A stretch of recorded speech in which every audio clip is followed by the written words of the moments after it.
Good morning, students. Hi, how are you all? So, it's our Tuesday, our social studies lecture turn. And I am your SSC educator, Mr. Izzuddin Kapadia.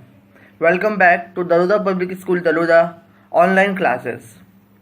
In last lectures, we had completed our 2 chapters. Okay, and last week there was test. Many of you performed very well. But some of you cheated also. Sir को पता चल जाता है, but overall response was good. एक चीज मैंने notice करी, one thing I noticed that was, आप में से कुछ बच्चे आंसर्स को रटने की कोशिश करते हो. मीन्स जो सर ने लिखवाया हम वैसा का वैसे वर्ड टू वर्ड लिखे. रटना नहीं है, हमें क्रैमिंग नहीं करनी है, हमें समझना है अब कि क्वेश्चन क्या कह रहा है और क्या समझाना चाह रहा है हमें. सो उसको रटो मत, उसको क्रैम मत करो, उसको अपने वर्ड्स में लिख सकते हैं. जैसे 5th क्लास में एक क्वेश्चन था, एग्जाम्पल ले रहा हूँ मैं, what is natural resource. So मैंने लिखाया था natural resource is a resource which is given to us by nature. इसको आप आपके वर्ड्स में कुछ भी लिख सकते थे. इवन कुछ बच्चों ने तो एग्जाम्पल भी वही दिए जो मैंने 2 एग्जाम्पल कॉपी में लिखवा है. एग्जाम्पल तो आप चेंज कर सकते हो, आप आपके हिसाब से आंसर को चेंज कर सकते हो. 4th क्लास में एक क्वेश्चन था, why camel is called ship of desert. So उसको भी आप आपके हिसाब से चेंज कर सकते हो कि कैमल को शिप ऑफ डेजर्ट क्यों कहा जाता है. मैंने आपको पढ़ाया है. आप एग्जैक्ट वर्ड टू वर्ड चीज़ों को याद मत करो, आपको चीज को समझना है. ओके, जैसे कुछ क्वेश्चन होते हैं जिसको आपको वर्ड टू वर्ड याद रखना पड़ेंगे. जैसे 3 रेंजेस ऑफ हिमालय, तो उसमें greater Himalaya, lesser Himalaya, outer Himalaya, वो तो अब आपको एग्जैक्टली याद रखना है. बट जो आंसर्स नेम्स वाले नहीं है उसको आप अपने मन से याद कर सकते हो. उसमें आप आपके मन से एग्जाम्पल चेंज कर सकते हो. ओके, अगर आप अभी से रटना स्टार्ट कर दिया तो आपको 6th 7th 8th में जाके बहुत प्रॉब्लम आएगी, क्योंकि एसएसटी में एक पेज के क्वेश्चन आंसर होंगे, तो आप कैसे लर्न करोगे उसको. सो प्लीज चीज़ों को समझो, क्रैम करना छोड़ो. Okay, so now we are starting with our 3rd chapter today. Okay, so let us start. So our chapter number 3 is weather and climate. अब आपको पता है वेदर क्या होता है और आपको पता है क्लाइमेट क्या होता है. ओके, हाँ, बट बहुत जने इसको इंटरचेंजेबली यूज़ करते हैं. इंटरचेंजेबली मीन्स वेदर की जगह क्लाइमेट बोल देंगे, जहाँ क्लाइमेट बोलना है वहाँ वेदर बोलेंगे. और बहुत से इसको ऐसा लगता है कि वेदर और क्लाइमेट एक ही चीज़ होती है. नहीं, वेदर और क्लाइमेट एक चीज़ नहीं होती है, डिफरेंस है दोनों में. यही डिफरेंस हम इस चैप्टर में पढ़ेंगे. मीन्स इवन हम कई बार बात करते करते भी वेदर और क्लाइमेट को एक दूसरे की जगह यूज़ कर जाते हैं. सो that is what we are going to see in this chapter, what is weather and what is climate. Okay, so let us learn about weather, climate. हम इस चैप्टर में सबसे पहले वेदर के बारे में देखेंगे, फिर देखेंगे क्लाइमेट के बारे में, उसके बाद फैक्टर्स दैट डिटरमाइन क्लाइमेट. ऐसे कौन से फैक्टर्स है जिससे क्लाइमेट पता चलता है कि कैसा क्लाइमेट है, कौन सा क्लाइमेट है. Heat zones. So this is the 4 pointers that we are going to learn in this chapter. So let us start with our chapter number 3, weather and climate. Okay, first weather and then climate. सबसे पहले हम weather को समझते हैं, फिर climate को समझेंगे. At a given place and at a particular time, the degree of temperature, wind, amount of humidity in the air and rainfall determine the weather. weather को क्या चीज डिसाइड करती है? सबसे पहले तो eight a given place and at a particular time, एक जगह पर और एक पर्टिकुलर टाइम पर. डिग्री ऑफ टेम्परेचर, टेम्परेचर कितना है. Wind, degree of temperature, degree of wind. Amount of humidity, humidity means नमी कितनी है. लास्ट ईयर मैंने आपको जीके में ह्यूमिडिटी के बारे में समझाया था. Amount of humidity in air and rainfall, ये चीजें क्या डिटरमाइन करती है? वेदर. ओके,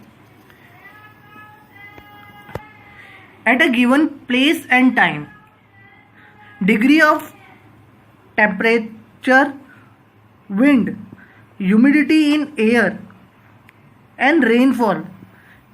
एक जगह पर और एक टाइम पर टेम्परेचर क्या है, हवा कैसी है, ह्यूमिडिटी हवा में नमी कैसी है, ठीक है, और रेनफॉल, ये 4 चीज डिसाइड करती है कि आपका टेम्परेचर, आपका वेदर कैसा है। ओके, सो वेदर कैसे डिटरमाइन होता है, degree of temperature, degree of wind, ठीक है, एयर एंड रेनफॉल से।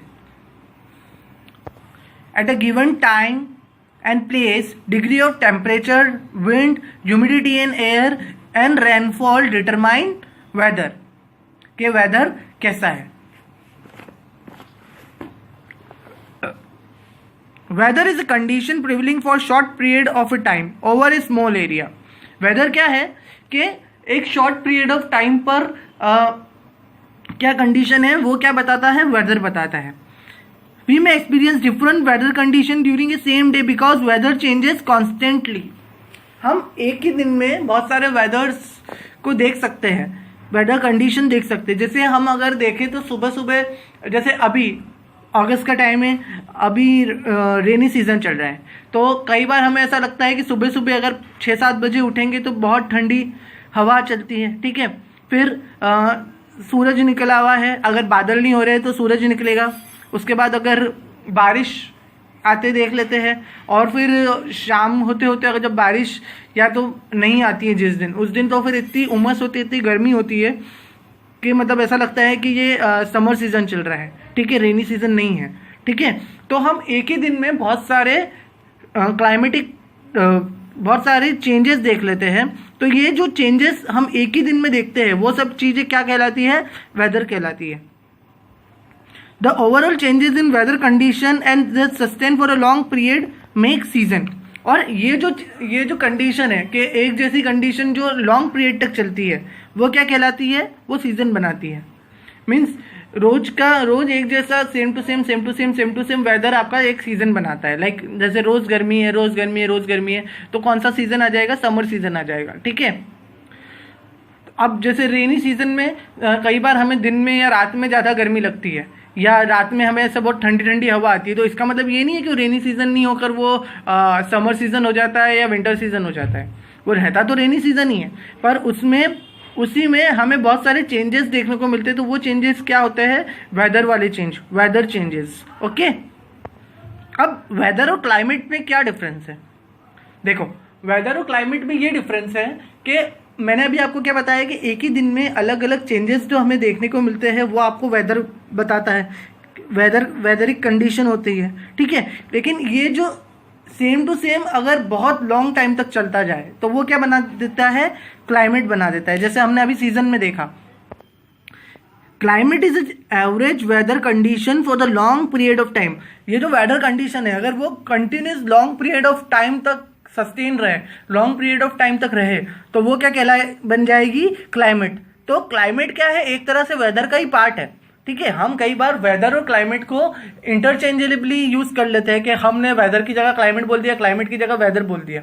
तो वेदर और क्लाइमेट में क्या डिफरेंस है, वेदर क्या है, एक चेंजेस है जो आप दिन भर में टेम्परेचर में, विंड में, एयर में देखते हैं, ठीक है, वो वेदर है। और अगर यही चेंजेस लॉन्ग टाइम तक कंटिन्यू हो जाए तो वो क्या बनाता है, क्लाइमेट बनाता है। जैसे हम दिन भर में क्या चेंज देखते हैं कि बारिश आ रही है, फिर सुबह के टाइम पे हमको गर्मी लग रही है, रात के टाइम पे हमको ठंड लग रही है, तो ये सब क्या है, वेदरिक चेंजेस है। और अगर यही वाले चेंजेस लॉन्ग टाइम तक कंटिन्यू रहे कि रोज बारिश आ रही है और रोज ऐसा हो रहा है, तो ये कौन सा सीजन बन जाएगा, रेनी सीजन बन जाएगा। ओके, फिर वैसे ही अगर लॉन्ग टाइम तक हम देखते रहे कि बहुत गर्मी लग रही है, हमें पंखा चलाने की ज़रूरत है, तो ये जो वेदरिक कंडीशन है, अगर ये लॉन्ग टाइम तक रहा तो वो कौन सा सीजन कहलाएगा, वो कौन सा क्लाइमेट कहलाएगा, आपका समर सीजन कहलाएगा, समर क्लाइमेट कहलाएगा। Okay, so I hope you understand the difference between the weather and climate. Climate is an average weather condition for a long period of time across an area. Different type of climate experienced in different part of world. हर जगह अलग अलग तरह का climate होता है। Okay, the climate of a place influence lifestyle of a people. किसी जगह का क्लाइमेट बताता है कि वहां के लोगों की लाइफ स्टाइल क्या होगी और क्या है, ठीक है। So in the short form if we discuss, at a given place and at a time, particular place पे या टाइम पर टेम्परेचर की degree amount of wind, humidity in air और रेनफॉल, ये क्या डिटरमाइन करती है, क्या डिसाइड करती है, वेदर डिसाइड करती है। और अगर यही चीज लॉन्ग टाइम तक कंटिन्यू रहे तो वो क्या बना देती है, क्लाइमेट बना देती है। I hope it is clear what is the difference between weather and climate. Okay, so weather and climate difference is clear कि वेदर और क्लाइमेट में क्या डिफरेंस है। ठीक है, वेदर चेंजेस है और जो चेंजेस लॉन्ग टाइम तक कंटिन्यू होता है वो क्लाइमेट होता है। सो एक तरह से जो वेदर है वो क्लाइमेट का ही पार्ट है और वेदर और क्लाइमेट दोनों साथ साथ चलते हैं। Different type of climate are experience in different parts of world. हर अलग अलग पार्ट्स ऑफ वर्ल्ड में हमें अलग अलग तरह के क्लाइमेट देखने को मिलते हैं। कहीं पे बहुत ज़्यादा ठंड होती है, कहीं पे बहुत ज़्यादा गर्मी होती है। अगर हम कॉन्टिनेंट्स के हिसाब से देखें तो जो अंटार्कटिका है वो पूरा ठंडा कॉन्टिनेंट है, वहाँ पर टेम्परेचर माइनस में ही रहता है, वहाँ पर कोई रह नहीं सकता। ठीक है, the climate of place influence lifestyle of people, crops grown, clothes worn, food eaten and houses built. Climate ही बताता है कि वहाँ की कंडीशन क्या है। वहाँ क्लाइमेट लोगों की जो रहनी करनी है उसको इन्फ्लुएंस करता है। क्लाइमेट की वजह से ही लाइफस्टाइल ऑफ पीपल, लोग का रहन सहन डिसाइड होता है। वहाँ पे क्या क्रॉप्स मीन्स कुछ क्लाइमेट कुछ क्रॉप्स को मतलब ज़्यादा बारिश, ज़्यादा पानी चाहिए होता है, कुछ क्रॉप्स को ठंडक चाहिए होती है। तो वहाँ के एरिया का क्लाइमेट डिसाइड करता है कि वहाँ पर कौन सी क्रॉप उगेगी। क्लोथ्स वॉर्न, अगर आप कोई ठंडी जगह पर रहते हो तो आप गर्म कपड़े पहनोगे, आप अगर गर्म जगह पर रहते हो तो आप ठंडे कपड़े पहनोगे। फूड ईटन, वहाँ का फूड भी उसी हिसाब से ईट किया जाता है। लास्ट ईयर मैंने आपको हिमालय और ये वाले जो चैप्टर्स थे अपन ने लास्ट ईयर इसके बारे में और डिटेल में पढ़ा था कि क्लाइमेट कैसे डिसाइड करता है कि क्या चीज़ पहनी जाती है, क्या चीज़ खाई जाती है। ठीक है, एंड हाउसेज, वहाँ के हाउसेज कैसे बिल्ड होंगे वो भी क्लाइमेट ही डिसाइड करेगा। The climate also affect the life of animals and plant found in the region. वहाँ के एनिमल्स और प्लांट की लाइफ भी कौन डिसाइड करता है, क्लाइमेट डिसाइड।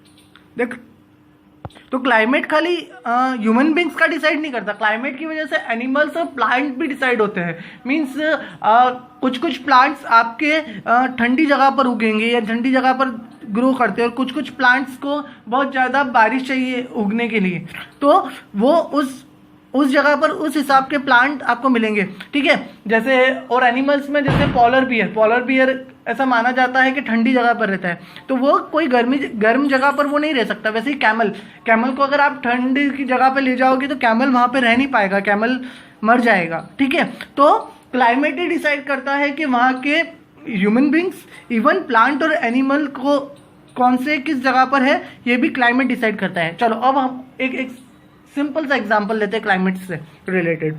जैसे अपने एमपी में, अपने एरिया में हम सारे तरह का वेदर रहता है हमारे यहाँ। ठीक है, हमारे यहाँ रेनी सीजन भी रहता है, हमारे यहाँ समर भी रहता है, हमारे यहाँ विंटर भी रहता है। तो हम सारे तरह का क्लाइमेट एक्सपीरियंस करते हैं और नॉर्मली इंडिया का बहुत सारा पार्ट लगभग सारे तरह का क्लाइमेट एक्सपीरियंस करता है। पर इंडिया में भी कुछ जगह ऐसी है जहाँ पर सारा क्लाइमेट होता तो है पर एक पर्टिकुलर क्लाइमेट बहुत ज़्यादा टाइम तक रहता है। लाइक मैं आपको एक मुंबई का एग्जांपल देता हूँ। तो मुंबई में क्लाइमेट का पैटर्न कैसा है कि जब अपने यहाँ गर्मी पड़ती है ना, वहाँ पे भी गर्मी होती है और वहाँ पे अपने यहाँ जो गर्मी पड़ती है उससे एक्सट्रीम गर्मी होती है। एक्सट्रीम गर्मी होती है मतलब इन द सेंस कि बहुत पसीना निकलता है वहाँ पे। ठीक है, वहाँ की ऐसा कहते हैं कि वहाँ की हवा ही ऐसी है कि वहाँ पे आप नॉर्मली एक छोटे से काम के लिए घर से जाओगे गर्मी के टाइम पे तो आप पसीने पसीने में ही होकर लौटोगे वापस घर। ठीक है, और अपने यहाँ जब ठंड पड़ती है, जब एक्सट्रीमली दिसंबर में जब अपने यहाँ एक्सट्रीमली ठंड पड़ती होती है तो वहाँ पर मुंबई में कैसे ठंड होती है, जब अपने स्टार्टिंग में ठंड स्टार्ट होती है तो कैसे ठंड लगती है अपन को जरा सी, वैसी वो वहाँ की सबसे हाईएस्ट ठंड है। ठीक है, तो वहाँ का मुंबई का कोई आदमी अगर अपने मंदसौर आए ठंड के टाइम में तो वो अपने मंदसौर की ठंड तो सह ही नहीं सकता। और अगर वही मुंबई का आदमी जम्मू कश्मीर चला जाए ठंड के टाइम पे तो फिर सोचो कि क्या हालत होगी उसकी। ठीक है, वैसे ही जब हम गर्मी के टाइम पे अगर मुंबई जाए तो हम मुंबई की गर्मी को सहन नहीं कर सकते क्योंकि हमें इतनी गर्मी सहने की आदत नहीं है। ठीक है, वैसे ही जम्मू कश्मीर की बात करते हैं कि जम्मू कश्मीर में बहुत ठंड पड़ती है। तो अगर जम्मू कश्मीर का कोई भी हमारे यहाँ आएगा दिसंबर के टाइम पे, तो उसको वो ठंड बहुत मामूली लगेगी क्योंकि उनके वहाँ वैसी ठंड लगभग पड़ती रहती है, 6, 7, 10 महीने पड़ती रहती है। सो उसके लिए कोई नई बात नहीं होगी। तो क्लाइमेट जगह जगह से डिफर करता है। वैसे ही कंट्रीज के अकॉर्डिंग भी क्लाइमेट चेंज होता है। वैसे इंडिया तो ऑल सीजन्स कंट्री मानी जाती है, लेकिन इंडिया में भी कुछ कुछ पार्ट ऐसा है जहाँ पर ऑल सीजन्स तो रहते ही है, बट कोई सीजन्स बहुत ज़्यादा टाइम तक रहते हैं। जैसे मैंने आपको कश्मीर का बता रहा हूँ कि 8 to 9 मंथ्स आपको वहाँ ठंड देखने को मिलेगी। बाकी बारिश भी होती है और गर्मी भी पड़ती है, पर गर्मी कैसी पड़ेगी, एकदम ना के बराबर गर्मी पड़ेगी। ठीक है, now moving to our next topic, factors that determine climate. ऐसे कौन से फैक्टर्स है जो क्लाइमेट को डिसाइड करते हैं? सबसे पहले distance from the equator, equator से कितना डिस्टेंस है ये। Second, height about sea levels, sea level से कितनी दूरी है। इस सबको मैं डिटेल में आपको नेक्स्ट लेक्चर में समझाऊंगा, लेकिन अभी खाली अपन पॉइंटर समझ लेते हैं। डिस्टेंस फ्रॉम इक्वेटर, इक्वेटर जो इक्वेटर जो पूरी अर्थ को ना इक्वल पार्ट में डिवाइड करता है, हमने फर्स्ट चैप्टर में पढ़ा था इक्वेटर क्या होता है। तो डिस्टेंस फ्रॉम द इक्वेटर, आपका जो कंट्री है या आपका जो शहर है वो इक्वेटर से कितने पास है, कितना दूर है, ये डिसाइड करेगा। अगर इक्वेटर से एकदम पास है तो आपके यहाँ पे गर्मी बहुत ज़्यादा होगी। ठीक है, height about sea level, sea level से आप कितने दूर हो। Second, distance from the height about the sea level, अगर आप समुद्र से बहुत पास हो तो आपको ठंड लगेगी, और अगर आप समुद्र से बहुत पास हो तो आपको गर्मी लगेगी, और आप समुद्र से दूर हो तो ठंड लगेगी। ठीक है, फिर उसके बाद distance from the sea, direction of wind, जो आपका हाइट अबाउट सी लेवल और डिस्टेंस फ्रॉम द सी लगभग सेम चीज कवर करता है। ठीक है, direction of the wind, wind की क्या डायरेक्शन है ये भी आपका क्लाइमेट डिटरमाइन करती है। और लास्ट में ह्यूमिडिटी, ह्यूमिडिटी मतलब नमी। ओके, तो ये 5 पॉइंटर्स है जो डिटरमाइन करते हैं कि क्लाइमेट को डिटरमाइन करते हैं। एक तो distance from equator, height about sea level and distance from sea, direction of winds and humidity. ये 5 चीज आपका फैक्टर डिटरमाइन करेगी कि आपके यहाँ क्लाइमेट कैसा है। इसको हम नेक्स्ट लेक्चर में डिटेल में पढ़ेंगे। अभी आपने क्या जाना है इस लेक्चर में, वेदर एंड क्लाइमेट के बीच में डिफरेंस, कि वेदर क्या होता है और क्लाइमेट क्या होता है। Okay, so let us meet in our next lecture. We will start with factor that determine climate. उसको डिटेल में पढ़ेंगे कि क्लाइमेट कैसे डिसाइड होता है। उसके बाद हम पढ़ेंगे हीट जोन्स। ओके, सो आज का आपका यही होमवर्क है कि आप वेदर और क्लाइमेट को यूट्यूब पे सर्च करके उसको और डिटेल में जाने कि क्या है वेदर और क्या है climate. Okay, so goodbye, take care and have a nice day.